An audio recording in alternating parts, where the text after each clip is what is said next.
qual que é o nosso tema hoje, sobre o que a gente vai falar na live de hoje, tá? Se você está aí pós-trabalho, ou se você ainda está trabalhando, coloca o fone de ouvido, continua trabalhando, não tem problema nenhum, mas escuta o que a gente veio falar, porque, de fato, é algo que impacta 100% dos negócios brasileiros, tá? E por que eu estou falando 100% dos negócios brasileiros? Porque já em 2019, né, quase 50% das vendas que foram feitas no ano foram pagas através de um pagamento online, né? Então, basicamente, não existe mais essa forma de, não, aqui no meu interior, né, eu moro no interior, e não tenho acesso à internet da mesma forma como é disponibilizado nas capitais, né? E aí eu posso avisar para vocês que logo menos, né, agora em 2022, vai sair o Pix Offline e boa parte desses problemas também serão resolvidos. Então, estar conectado, entender um pouco mais sobre quais são as formas de pagamento e de recebimento online é algo natural, né? E se você é consumidor, tão importante quanto, né? Então, a gente, enquanto consumidor, eu, por exemplo, faço pagamentos em que eu utilizo forma de pagamento online. Infelizmente, as experiências, elas ainda são bem ruins, né? Mas a gente tem aí uma luz no fim do túnel, uma luz no meio do caminho, e aí a gente pode, de fato, tentar entender como que vocês podem usufruir dessas novas tendências, que tendências são essas, né? Quais são os riscos, quais são os comparativos, e falar um pouquinho sobre esse tabu. Que tabu é esse? O tabu da segurança quando a gente fala de pagamentos online. Porque o que acontece? Né? Qual é o repertório mental do brasileiro, das pessoas do mundo todo, mas especificamente do brasileiro? O brasileiro, hoje, que tem entre 35 e 50 anos, né? Vou colocar assim mais ou menos esse range, mas é mais para entre 40 e 50 anos, ele passou ativamente pelo problema que a gente sofreu lá na década de 90, né? No começo da década de 90, com o problema que a gente teve relacionado ao presidente Collor e a todo aquele lance de, não é seguro, o meu dinheiro não está no meu colchão, meu dinheiro não está físico, eu não consigo ver ele, e aí a bancarização, não bancarização, a gente passa por todo esse processo no começo da década de 90, e aí isso cria uma cultura de consumo muito específica nos brasileiros, né, e que leva a ter muito mais resistência a outras formas de pagamento, mas com o tempo a gente consegue adotar, né, aqui no Brasil, outras formas de pagamento, de gerenciamento do dinheiro, mas ainda a gente tem mais de 55 milhões de desbancarizados no Brasil.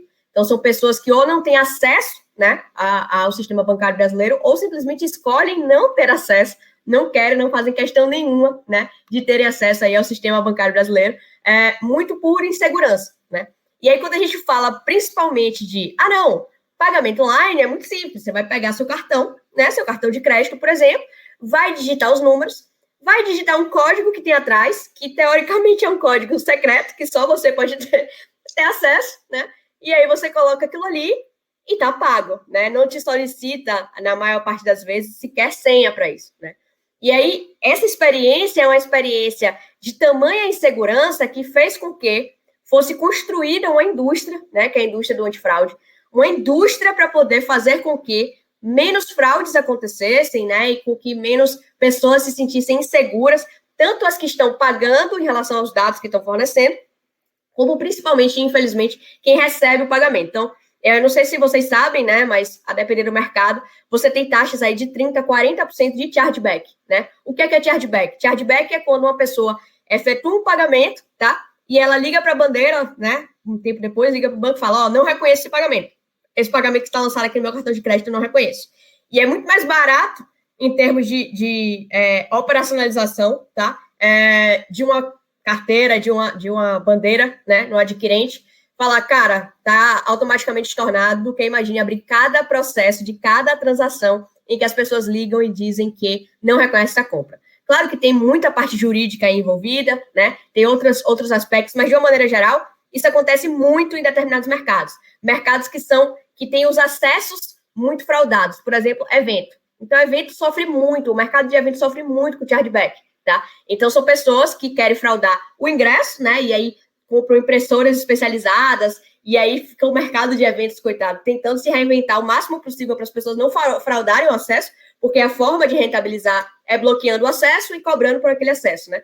E aí as pessoas forjam não só a entrada, como muitas vezes aplicam esses golpes de chargeback, né? Aplicam esses golpes que fazem uma série de compras em vários lugares, recebem os produtos e depois ligam avisando, né, que não reconhece aquele produto, não reconhece aquela compra, né?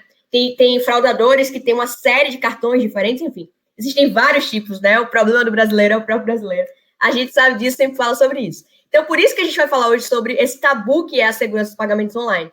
Porque primeiro foi a construção da operação online e da gente entender que era ok transacionar online. E hoje em dia a gente tem um grande tabu em relação a coloco meu cartão de crédito sendo colocado ali, meus dados estão expostos, né? Existe alguma proteção relacionada a isso? Aí do lado de quem recebe o dinheiro, né? Poxa, como é que eu posso não passar pelo chargeback? Como é que eu posso ultrapassar essa barreira de fraude? Como é que eu posso ofertar uma experiência melhor para os meus clientes? Porque a experiência hoje é de preencher uma série de campos, né? Termina que você tem que preencher quase o nome de sua mãe, ou o seu bichinho de estimação que você tinha quando você era pequeno, para poder validar que é você mesmo, você fazer uma operação online.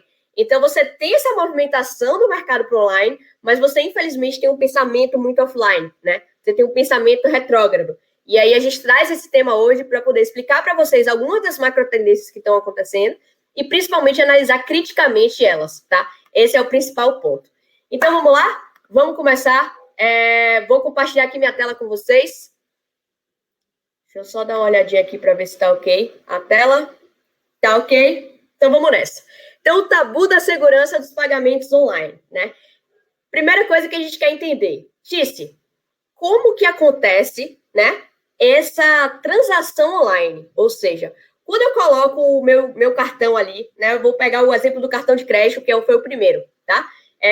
Boleto e cartão de crédito, né, são as formas que a gente conhece, aspas, de comprar coisas online. Então, você ou bota seu cartão de crédito, ou você gera ali um boleto. A gente teve uma live específica sobre boleto, então, se você não viu, não pegou essa live, a galera vai colocar aqui nos comentários para vocês verem essa live especificamente sobre boleto. Então, boletos à parte, você já sabe que eu sou anti-boleto, boleto não faz mais sentido nenhum, né? Hoje em dia, dentro da nossa esfera econômica que a gente vive hoje e dentro da nossa esfera, principalmente comportamental de real time, né, de tempo real, boleto não faz mais sentido. Então, vamos pegar aqui o exemplo do cartão de crédito.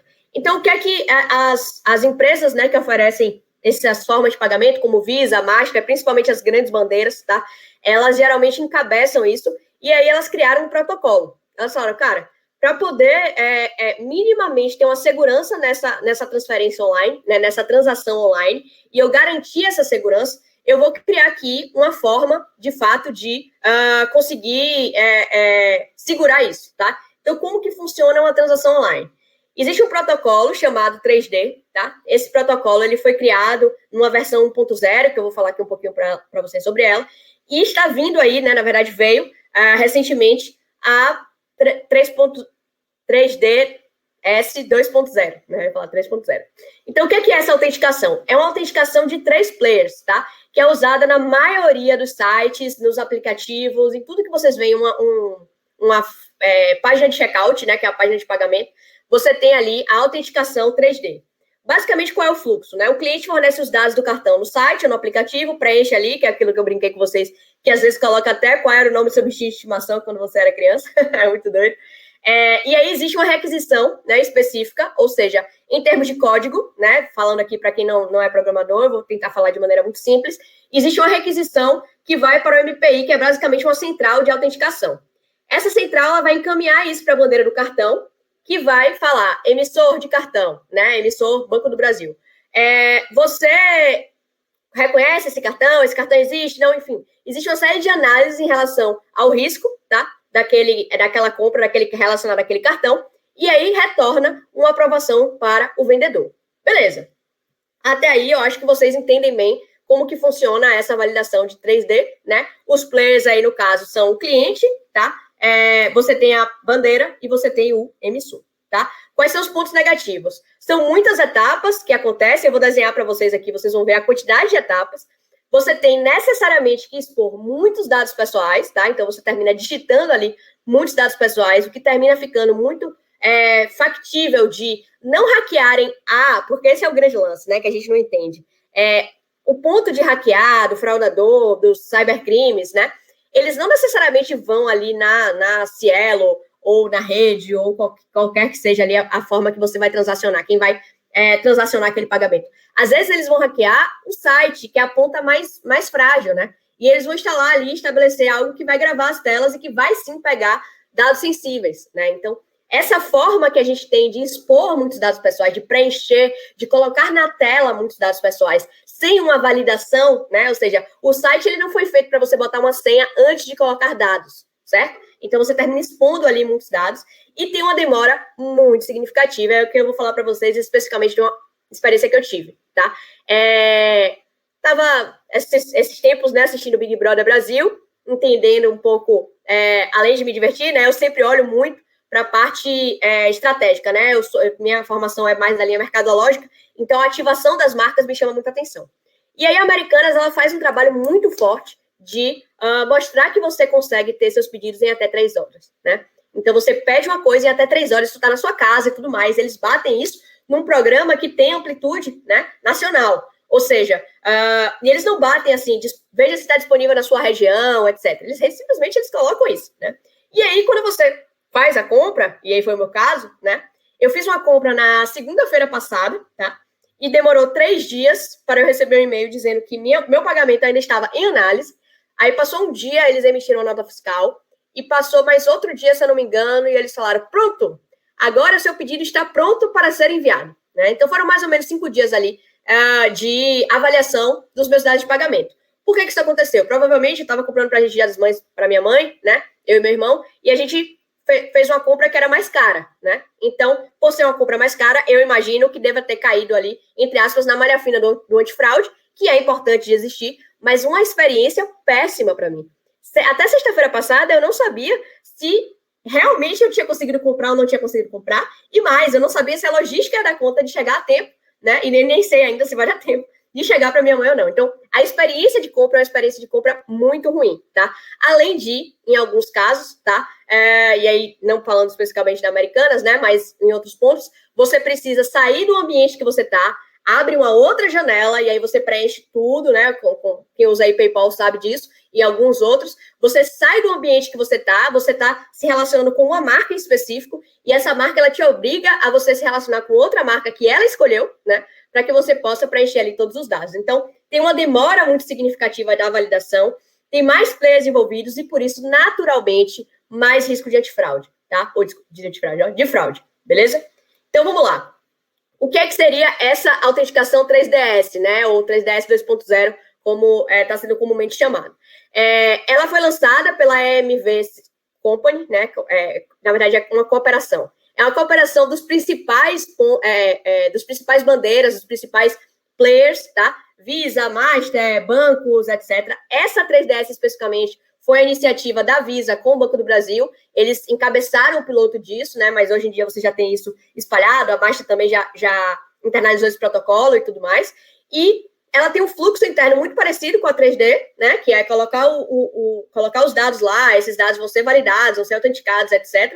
Só que muda algumas coisas, principalmente para o usuário. Por quê? Porque ela abre uma lightbox, tá? O que é uma lightbox? É quando você não é redirecionado para outra tela, tá? Então, naquele mesmo lugar que você está se relacionando, então, por exemplo, no Uber, né? Que a gente quer deixar um cartão cadastrado.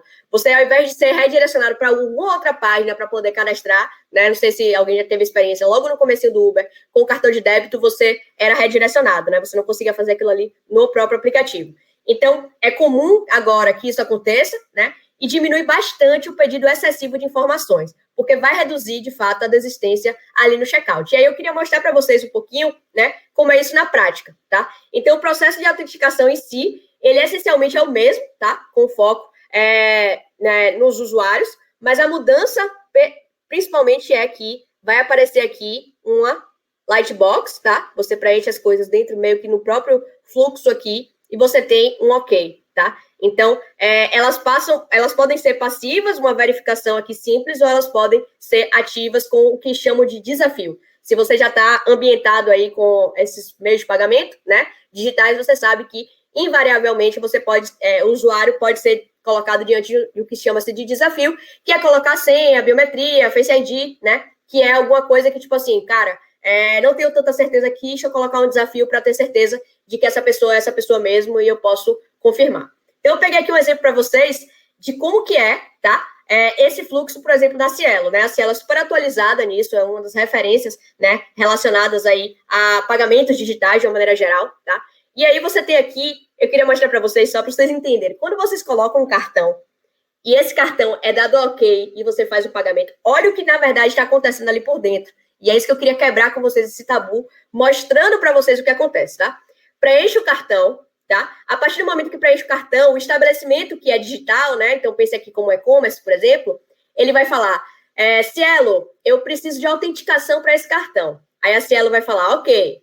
MPI, eu preciso de uma autenticação para esse cartão. Ela vai falar, ok. Bandeira, eu preciso de uma solicitação para autenticação. Cara, olha a quantidade de players que você precisa falar para, teoricamente, hoje em dia, se sentir seguro. E preste atenção, vocês já sabem que eu sou muito provocativa. Preste atenção se isso faz sentido para vocês. Mas tá garantida a segurança, né? E aí a bandeira faz essa análise de risco junto com o emissor daquele cartão, especificamente, né? Ela vai avaliar quem que emitiu aquele cartão, se foi o Banco do Brasil, por exemplo, e aí retorna a análise de risco. Ok. Autenticação, ok. Então, eu retorno com a URL, né? Com uma identificação ali de que foi autenticado. Aí o MPI volta para a 3DS da Cielo, que volta para o estabelecimento, que volta para o portador. Maravilha. Apresenta a tela, então, de autenticação, né? E aí fala assim, ok, se é você mesmo, faça o Face ID, coloque a biometria, coloque sua senha. Aí você pensa, Tícia, entendi. E aí já tá ok, né? O pagamento já foi feito. Não. E aí você passa para a próxima parte. Lembra que aqui a gente parou no ponto 9. Vamos aqui para o ponto 10, tá? A partir do momento que você faz a autenticação, né, que você coloca a sua senha, o emissor, que foi a pessoa que te desafiou e falou assim, qual que é de fato, me diga que é você mesmo, ele manda o resultado dessa autenticação para a bandeira, que manda o resultado. Ou seja, toda essa parte que eu te falei aqui, tá? É você solicitando uma autenticação, aí o emissor cria essa autenticação, retorna para cá e mostra. Você autentica, a partir do momento que você autentica, o resultado da autenticação vai para a bandeira, vai para a MPI, vai para a Cielo, que aqui pode ser qualquer player, tá? Eu estou dando exemplo da Cielo. Resultado da autenticação vai para a Cielo, que vai para o estabelecimento, tá? No estabelecimento, aí a gente tem aqui esse 14 e 15. No caso da Cielo, especificamente, eles ofertam um antifraude, né? Então, eles ofertam uma forma em que, quando chega aqui, você tem uma autorização, a Cielo 3.0, que é esse produto deles, responde essa autorização de tipo, você tem saldo, você tem crédito, você tem limite, você pode fazer essa compra, e aí isso volta para o portador, tá? Então, eu tenho essa possibilidade com desafio, certo? Que é essa que voltou tudo, e eu tenho a possibilidade sem desafio. O que é sem desafio? É quando não é requerido de você nada específico. Ou seja, eu não vou requerer de você uma senha, eu não vou requerer de você uma biometria, eu não vou requerer de você nada em específico, tá? Então, preenche o cartão, solicita autenticação, né? Existe tudo isso, isso volta, só que ele retorna com o resultado da autenticação silencioso. O que é esse resultado da autenticação silencioso? Com esse protocolo 3DS, vem mais dados do usuário, tá? Então, o estabelecimento, ele consegue fornecer até 100 dados, digamos assim, não só do usuário, como da compra, para que, através de um cruzamento ali, você possa, né, a cadeia possa entender que é aquela pessoa mesmo, que não é uma fraude, que não é um usuário, que aquele cartão pertence àquela pessoa que está fazendo a compra, tá? E aí retorna o resultado da autenticação silenciosa, né, que volta para cá, e aqui já faz a autorização para que faça a compra realizada com sucesso. Lembrando que existem muitos lugares, tá, que essa autorização aqui demora, é uma pré-autorização para verificação. Então, existe aí toda uma nuance, um desafio relacionado a isso. Então, o que é que eu quero mostrar para vocês? O 3DS, essa autenticação, não sei se vocês já ouviram falar dela, se alguém já apresentou ela para vocês e já falou para vocês, cara, agora sim, tá incrível, vamos lá, porque essa autenticação é muito melhor que tudo que a gente já viu em relação à segurança de pagamentos online. Vamos com calma. É melhor? É melhor. Melhor que 3D? Com certeza. É o ideal? Longe. Longe. Pelo amor de Deus, qual a necessidade de você envolver 3, 4 players, né, diferentes para que você possa comunicar algo com alguém, garantindo a segurança? Ah, Tícia, mas se não for assim, como pode ser? Vou apresentar para vocês opções que podem ser, tá? Mas pensando e comparando essa forma, né, de pagamento, vamos pensar nos diferenciais da 3DS. Agora ela já é nativa para mobile. O que é isso, né? E o que é que isso muda? Antigamente, a API, tá falando de maneira bem técnica para vocês, ela não era nativa para mobile, então ela não se comportava bem em Android e iOS, né? No iPhone e nos celulares Android. Então, tinha que haver uma série de adaptações ali e a experiência ela não era boa para aplicativos mobile. Agora, com esse protocolo 3DS 2.0, ele já é nativo para mobile, tá? Ele consegue fazer uma requisição de verificações de baixo atrito, ou seja, ao invés de você ter que preencher muita coisa, você preenche menos coisa e ele te lança um desafio, por exemplo, de token, que pode ser um chaveirinho, né, de SMS, para validar se aquele celular é seu mesmo. Mais usabilidade na função débito, tá? Então, isso é muito bom para a função débito, porque deixa a função débito mais segura pela transação ser instantânea, né? E o débito não é Pix, então não passa pelo mesmo protocolo do Pix, o protocolo é diferente.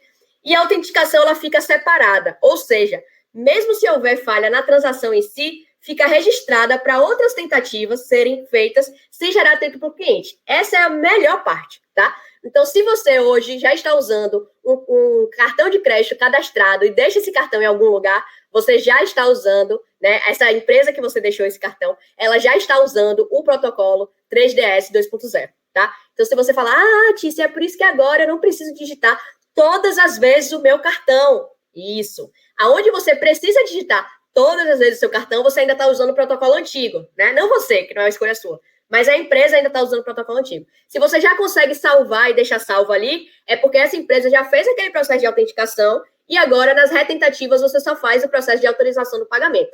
Muito melhor, muito melhor. Quais diferenças? O processo segue igual, com os mesmos pontos de falha, com as mesmas possibilidades de crimes cibernéticos serem cometidos, né?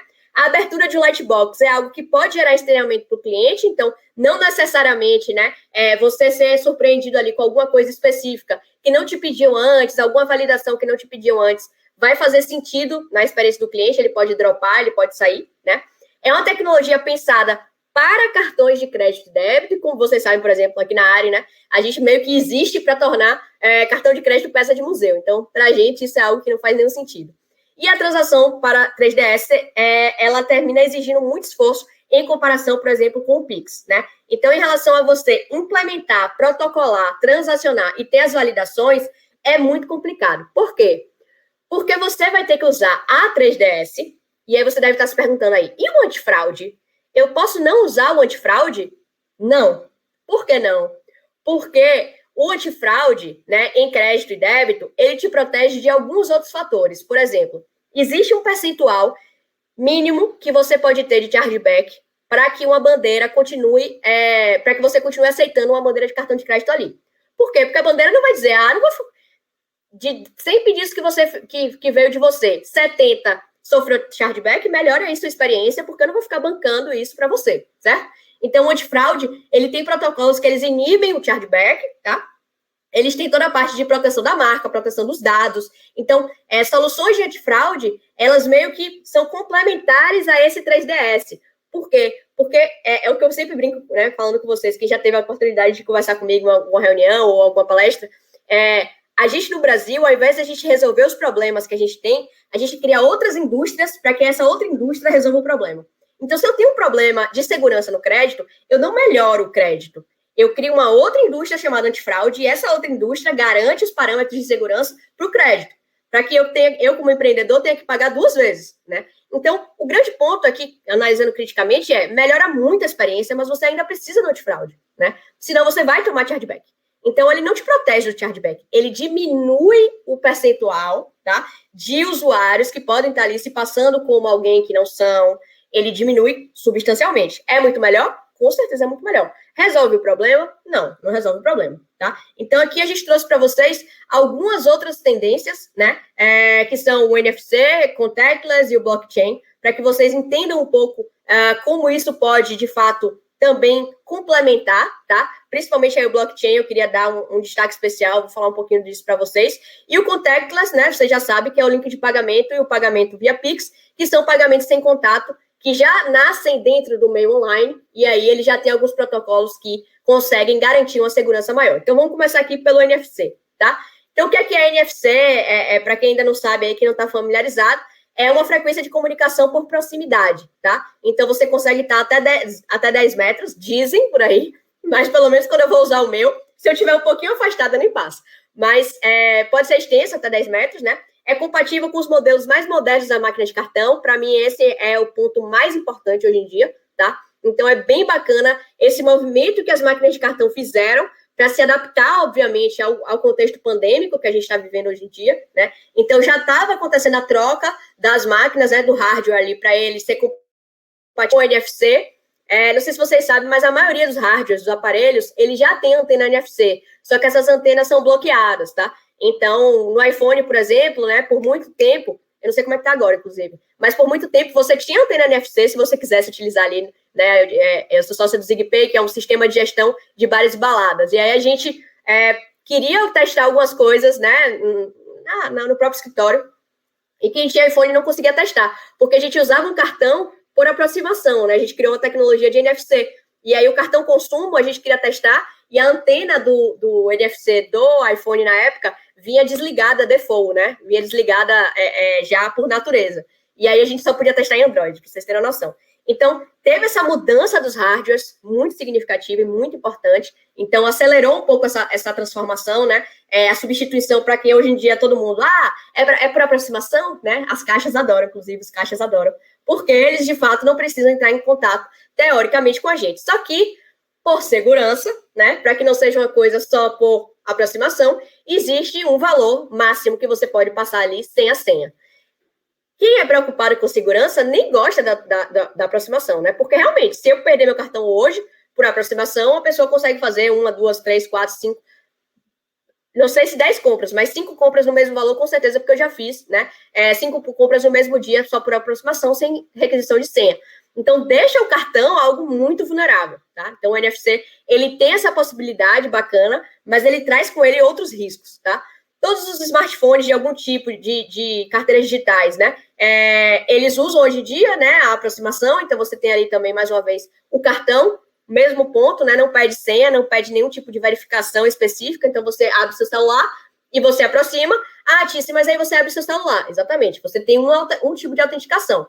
Mas você não pode reclamar de fraude, você não pode reclamar de roubo. Então, você tem que começar a estudar, entender um pouco mais se você está coberto ou se você não está coberto pela legislação para falar que alguma coisa foi fraude e se você realmente vai conseguir reaver aquele valor pago, principalmente se for débito, tá?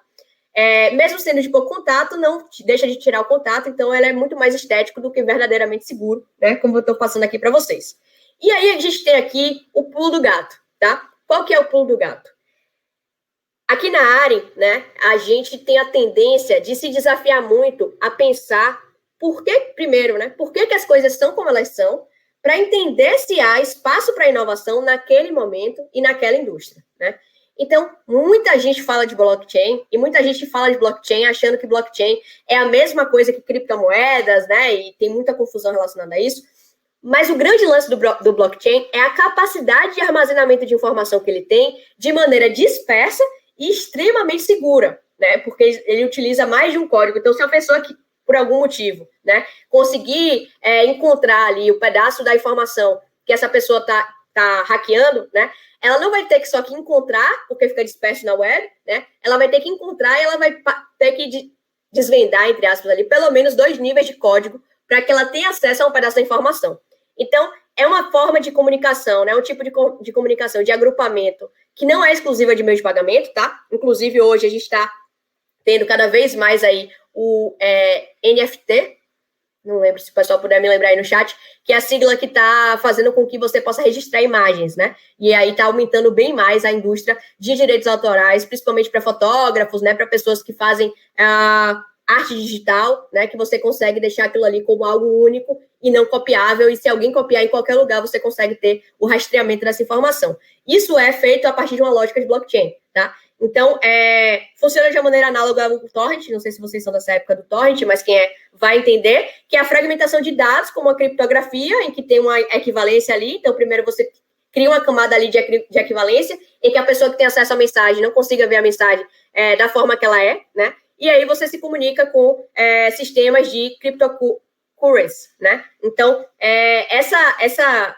possibilidade de você criptografar uma mensagem, essa possibilidade de você espalhar essa mensagem por aí, e essa possibilidade de você, para poder fraudar alguma coisa, você ter que catar na web a ordem, estabelecer em ordem de volta e começar a tentar desbloquear aquela mensagem, é algo que garante um nível de segurança impensável para uma 3DS 2.0, tá? Então, é só você comparar a forma como eu estou explicando para vocês, né, que eu conseguiria fazer com que entre o pagador e o emissor não existisse mais ninguém, tá? Então, isso, por exemplo, é a lógica do Pix, que eu vou até falar para vocês agora, né, no próximo slide. Mas para vocês entenderem que quando você diminui a quantidade de players participantes ali, você diminui o custo. Então, fica mais barato para vocês e vocês, não, enquanto empresários, não vão precisar necessariamente ter antifraude, etc. Mas, X, isso já está no ar, isso funciona, quem que faz isso? Poucas empresas fazem isso ainda. Então, é aquela coisa que a gente fala. Você está vendo uma macro tendência e você tem que se apossar dela, entender ela, para que você comece a criar as coisas da forma que o mundo naturalmente vai evoluir, né? Da forma que o mundo naturalmente vai buscar. Porque, de fato, entre um caminho e outro, não tem nem comparação. Mas o mundo, ele ainda não entendeu, né? As relações, elas ainda não entenderam, e aí a gente tem o que as empresas criam, né, para barrar a inovação, que são barreiras de inovação. O que são barreiras de inovação? É quando um player muito grande, ele conhece uma inovação e ele minimiza ela, ou ele aumenta muito o esforço de adoção dela, para que a forma como ele ganha dinheiro já naturalmente, ela continue a ser utilizada o máximo que ele puder, até que, de fato, a inovação, ela ganhe adoção de outras formas, tá? Isso acontece muito nos meios de pagamento, isso tem acontecido bastante com blockchain, então torna a fraude quase impossível, tá? Olhando aí pela perspectiva de blockchain. E aí você tem o Pix, né? E aí a gente tem aí a pergunta mágica, né? Vale a pena eu continuar com o protocolo, né? Eu instalar o protocolo, eu utilizar o protocolo 3DS 2.0 em uma era de Pix, né? E aí, quando você colocar isso no Google, o que você vai achar geralmente vai ser: vale porque cartão de crédito gera milha, vale porque cartão de crédito é um empréstimo, vale porque cartão de crédito é internacional. Essas são geralmente as respostas que você encontra. O Pix, ele nada mais é do que uma tecnologia que está sendo implementada, tá? Então, agora, 14 de maio, sai o Pix Cobrança, que vai substituir o boleto, né? Agora, no meio do ano, saem as regulamentações do Pix Garantido, que vai substituir a forma, né, que você pode emprestar dinheiro, a forma de empréstimo, a forma de pagamento em crédito, via Pix. Então, é uma questão de tempo para gerar milha, é uma questão de... Então, não é que você tem que escolher, tipo, não, eu vou colocar só o Pix e vou esquecer a 3DS. Não é isso. Mas para você entender o quão a 3DS ainda está atrasada em relação à lógica de pensamento tecnológico, é que os principais diferenciais dela são garantidos pelo cartão de crédito e não pela tecnologia em si, tá? Porque o Pix, ele pode ser feito remotamente, né? Ele tem uma versão em código alfanumérico que pode ser compartilhado até mesmo sem imagem, então você tem o link copia-cola ali como possibilidade, tá? De você fazer o pagamento. Você tem a compensação sem nenhum tipo de contato, então você não precisa digitar nenhum tipo de senha, por exemplo, né, numa máquina de cartão, como é o caso das máquinas de cartão física. De fato, e foi na pandemia, né, o pagamento de maneira digital, né, a moeda digital deles, pagamentos instantâneos, eles foram um diferencial da China, para a China poder não ter uma queda, né, econômica, o fato dela já estar um pouco avançada em relação a pagamentos sem contato e pagamentos instantâneos. Isso foi muito relevante, tá? E é um sistema único de transações com seu próprio esquema de fraude. Como é que funciona o esquema de fraude do Pix, né? É um esquema específico disso? Como que funciona isso? Não. O esquema de fraude do Pix é o esquema de fraude do Banco Central, que ele obriga os bancos a que você seja obrigado a ter uma senha de acesso ao seu aplicativo e que a cada transação você precise fazer uma validação. Eu não preciso criar uma outra forma, porque essa é a forma que já existe e que todo mundo que utiliza Internet Bank já usa. Então, ao invés de eu reinventar a roda para garantir uma segurança, eu me valido da própria exigência do Banco Central para com as instituições financeiras, garantindo a não necessidade de eu aplicar ali um antifraude.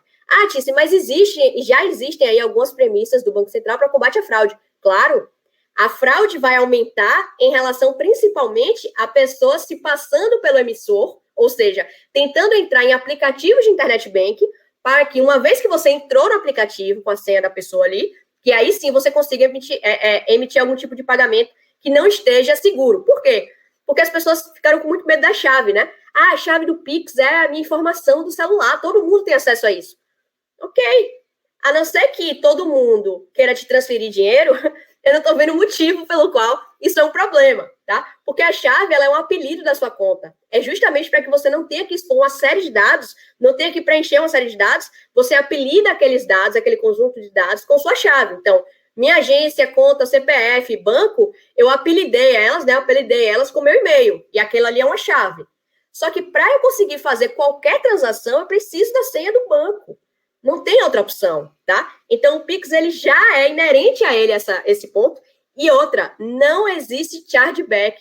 Não existe esse conceito, ele é um conceito do cartão de crédito, da forma como a gente tem o cartão de crédito hoje, tá? Então, não existe a possibilidade de chargeback. Por quê? Porque é uma transferência instantânea, uma transação instantânea. Não existe, não reconheço essa transação que foi lançada, saiu da minha conta para a sua, dentro de uma forma a qual não tem como você questionar que aquilo ali não foi feito por você.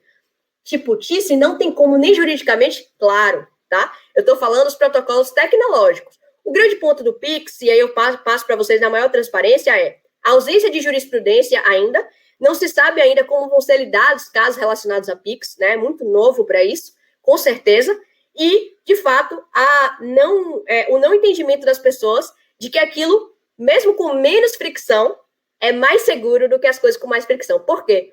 Porque no Pix, o envio de dados, ele é automatizado junto com o pagamento, que é um dos pontos que eu vejo melhores, assim, para o empresário, né? Então, a conciliação bancária, ela é automatizada. Os dados do pagador e o dado do pagamento vão juntos, tá? Uma mesma informação. Isso, para gerar uma conciliação bancária automatizada, é o que é necessário. Só que as pessoas pensam, cara, então meus dados vão junto? Seus dados vão junto quando você preenche todas aquelas campos para poder fazer o pagamento de cartão. A diferença é que você não precisa preencher, o que gera para os empresários, principalmente empreendedores do mundo digital, um aumento de taxa de conversão muito significativo. Ao invés da pessoa chegar na tela de checkout e ter que preencher 15 campos, ela vai preencher um campo, né, que você queira, por exemplo, Tice, e já vai gerar uma cobrança, porque quando eu faço o pagamento, já vai ali junto com o meu pagamento todos os dados daquela cobrança. O número do pedido, o que é que eu comprei, tudo, se você quiser, você já consegue gerar junto ali para a sua conciliação bancária. Então, é um projeto de inovação realmente muito significativo, tem muita dúvida ainda relacionada ao Pix, tem muita coisa que está sendo posta, então o Banco Central está muito preocupado com a campanha antifraude atualmente, né, para que as pessoas entendam o que é a fraude do Pix, o que é que não é fraude do Pix, é uma fraude do banco, é um problema do seu banco e não um problema da tecnologia Pix em si. Saber separar muito bem essas coisas é muito importante, mas eu falo para você, diante de tudo isso que eu te expliquei, né, a tendência que vocês veem de maior segurança, agilidade e conversão é no protocolo 3DS 2.0 ou no blockchain, no Pix, né? Essa é a provocação que eu quero fazer com vocês. As macro tendências são essas, mas eu posso garantir para vocês que, de fato, o protocolo 3DS 2.0, ele já traz melhorias e a gente está falando, sim, de uma indústria que leva muito a sério os dados do cliente. Vide LGPD agora, não sei se vocês sabem, mas quando uma empresa de tecnologia está, né, se adequando da LGPD, ela não está se adequando só juridicamente, né? Vou adequar os contratos, vou botar um termo de aceite aqui do que a pessoa aceita me dar os dados dela, etc. Existe toda uma forma de expor os dados agora internamente, em termos de código, que muda. Então, muda as empresas no interior delas também, tá? Com o Open Banking, em que os meus dados passam a ser meus, né? A soma da LGPD com o Open Banking é, de fato, a autonomia do usuário, de que os dados são dele, ele faz com os dados dele o que ele quiser, o que ele autorizar. E ninguém é autorizado a mostrar os dados dele para ninguém, exceto com expressa autorização do usuário. Isso muda muita coisa, gente. Isso muda muita coisa. Então, se a gente está preocupado com a segurança e com o tabu da segurança dos meios digitais, a gente tem que entender esses fluxos que eu mostrei para vocês, o que é que realmente acontece, né? No caso do Pix, por exemplo, você tem a solicitação, essa solicitação, ela cria uma cobrança, né? Essa criação de cobrança, ela acontece direto no emissor e ela retorna direto para o estabelecimento. Eu não tenho essa validação de bandeira, de MPI, não existe isso, tá? Então, você cria algo que tem menos pontos de contato, portanto, menos pontos de falha, menos acesso que as pessoas podem ter ali, né, os hackers, por exemplo, para conseguirem interceptar aquela forma de pagamento e puxar informações. Ainda assim, o que acontece hoje no Brasil? Muita falha, e infelizmente, 70 milhões de CPFs expostos, né? Isso tem acontecido demais. Como que a gente poderia não estar sujeito a isso se a gente estivesse um pouco mais focado em blockchain, tá? Mas a gente ainda não está, né? Então, a gente que eu falo o Brasil como um todo. Prestem atenção nas empresas que vão começar a lançar para vocês protocolos de segurança pautados no blockchain e nas empresas que vão começar a lançar para vocês formas de pagamento de transacionar, não só de receber dinheiro, mas de repassar dinheiro, né, de splitar dinheiro e tudo mais, pautados no Pix e pautados no Open Bank, tá? Isso são, de fato, tendências de mercado. Então, aqui o momento vendendo meu peixe, né? De uma maneira geral, vocês já sabem que quando a gente fala de custo e de disponibilidade de dinheiro, a gente está falando de Pix. Então, hoje, né, às vezes chegam alguns clientes para a gente, não, eu pago muito bem no boleto, eu pago R$1,40 no boleto e, cara, aqui é 90 centavos para você, né? É 70 centavos. Então, dependendo da quantidade de transações, você está pagando quase 50% a menos por custo, né? Por transação ali. Então, o Pix, ele tem, por natureza, essa missão de baixar os custos da operação, por natureza, essa missão de fazer com que você não precise antecipar, porque o dinheiro é seu por direito, você vendeu aquilo e você paga para antecipar aquele recebimento, né? Para mim, esse é o fim da picada, é o fim do fim. E aí, essa disponibilidade em D0, né? Que as empresas ainda, inclusive, não estão dispondo em D0, a maioria dos gateways de pagamento repassam em D+1, né? E aqui na área, por exemplo, a gente repassa em D0. É respeito e é entendimento de que, de fato, as coisas precisam mudar, né? Então, quando eu falo muito de Pix aqui com vocês, em várias lives eu vou falar, em outras, né, não vai ser o tema, mas hoje, por exemplo, garantindo para vocês de que a segurança do Pix, ela é a mesma segurança do TED e do DOC. A não ser que você desconfiasse do TED e do DOC, aí tudo bem. Mas se você usava o TED e DOC os últimos 20 anos, você questionar a segurança do Pix não faz nenhum sentido, porque é o mesmo protocolo de segurança, tá? Então, queria abrir aí para perguntas, já fazendo aí o merchan da próxima live, daqui a 15 dias, não sei se nessa terça, na outra, a gente vai falar sobre o que é o Open Bank e o que é que o Open Bank muda no seu negócio. Para mim é um dos temas mais legais, que eu estou mais ansiosa para falar, porque muda muita coisa e dá muita possibilidade para os negócios, né? Vocês sabem que para os bancos muda tudo, mas para vocês, né? O que é que muda? Então, esse é o tema da nossa próxima live. Ficamos aqui com perguntas. Temos perguntas? Não temos perguntas? Já foi, já deu? Me contem.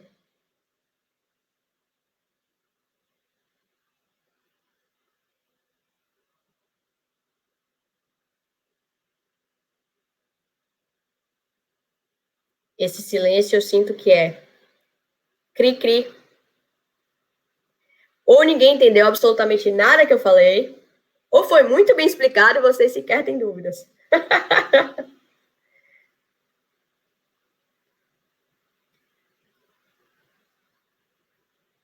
É um tema mais denso mesmo, né? As pessoas, em geral, elas costumam falar bastante que é uma pegada um pouco mais denso. Então, é isso. Então, como sempre, direto ao ponto, focado em resultado aqui junto com vocês, tá?